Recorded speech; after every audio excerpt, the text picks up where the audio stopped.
So I would imagine in the very beginning that you did a lot of this yourself, like when you started your business, that it was just you basically, in front of the computer and setting everything up and getting it started. Like as you build out a team, what was that like? Bringing on employees, like I think that's a really crucial part for an entrepreneur. A lot of times they think too big in the beginning, and they start thinking that how are they going to bring in experts and how are they going to find the right help, but did you find that it was kind of a process where the more that your business matured and then you realized like, hey, I need to bring somebody in because I'm running out of time, or what was that process like, and how have you gotten your team to kind of follow your values, and how did you build out your company that way? Yeah, that's a fantastic question. It started with one of my mentors was like, "Hey, you're like the Wizard of Oz." When I first started, he said, "It's all this one guy pulling all these levers, right? Like we need to change that, right? Like you need to scale. Do you want to be a solopreneur or do you want to be an entrepreneur?" And it kind of like I was like, "Whoa!" It really took me by surprise to think of it like that. I saw myself as successful, and I know that we all see ourselves as successful, even with or without a team. Doesn't necessarily matter. That said, my background was more of a technician, right? So it really was kind of overcoming that hurdle of like, oh, I can do this. Let me just knock this out. You do start to run into that roadblock of time and you say, okay, well, hey, we had another client. Like realistically, we need someone that can help support, right? And we need to have lives and we need to have time for our families and for, focus time on the business, right? And so it was almost this uh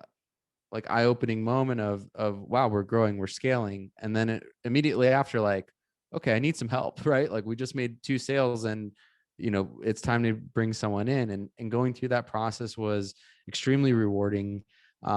It was a learning experience. As a technician, I was more used to computers than people. I always have this, I think connection and really wanting to connect with people and making sure that that's a part of my routine, and also looking at like, where am I being more of a lone wolf and where do I need to expand, and how can I do that in the way that's going to add the most value to the client and add the most value. I'm a big believer, if you add enough value, um, then you're in good shape, right? And the goal is to always try to add more value and to continually improve, and that's how relationships are built.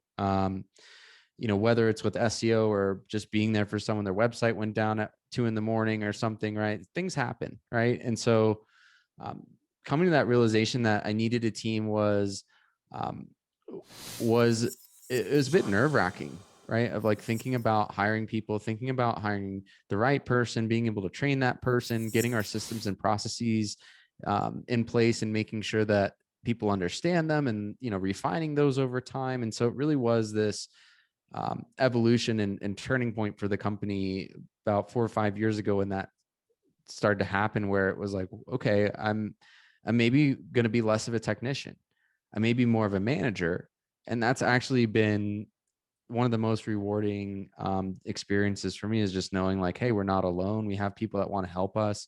We have people that really care about making an impact, and trying to create a culture where we bring in people that share those same values is the most important thing. SEO can be taught, kind of like you'd mentioned earlier in the call. Like it's something that's learnable.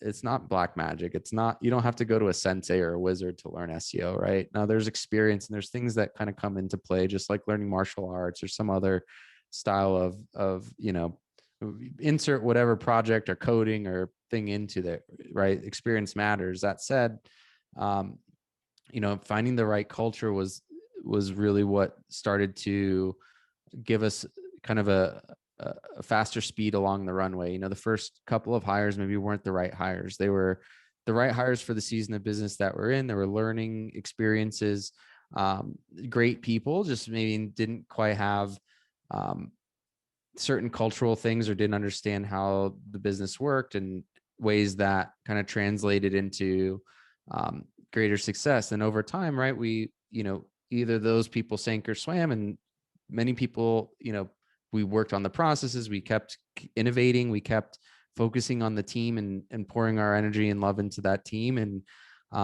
it really created this culture of what we call Sherpas, like people that want to help and be of service. And if we don't know the answer, we'll find it. If there's a roadblock, we want to get around it and find another way up the mountain. And so the most important thing was really nailing down that culture and understanding, like from a skill set, right? We hire more for culture than we do skills. Skills can be taught.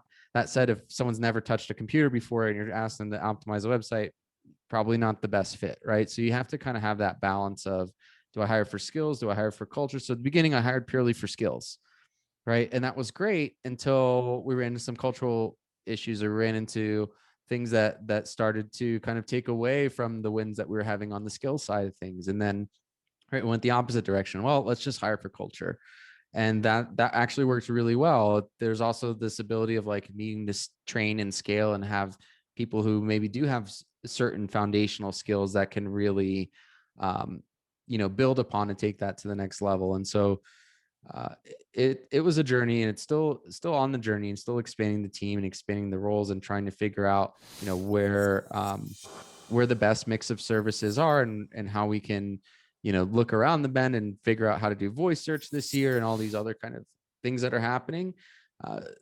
Long story short, it's one of the most rewarding things to be able to have a team that you can rely on and you can reach out to, and you say, hey, we need some eyeballs on this. We need a little bit of help here and there. And from there, that translates into being able to get about 10 times as much work done as it would have been, being a single man shop or just having one or two people, helping out with the lower end of things. My whole mantra is like, don't hold back, teach people what they need to know. Otherwise they want to help you, they can't, right? If they don't know, if they just know the medium tasks or lower level tasks, you never know, that person could be extremely adept at solving some high level problems. And so it's important to kind of go through that journey of hiring for culture versus skills, making sure that we're giving people the processes, refining those processes down, improving those processes, and then giving people, I say, give someone a long leash, like let them try to solve some of your more difficult problems. You'd be surprised to see what people can do when they're empowered and they have the right group of people around them. It's something that I didn't see until we started taking those steps.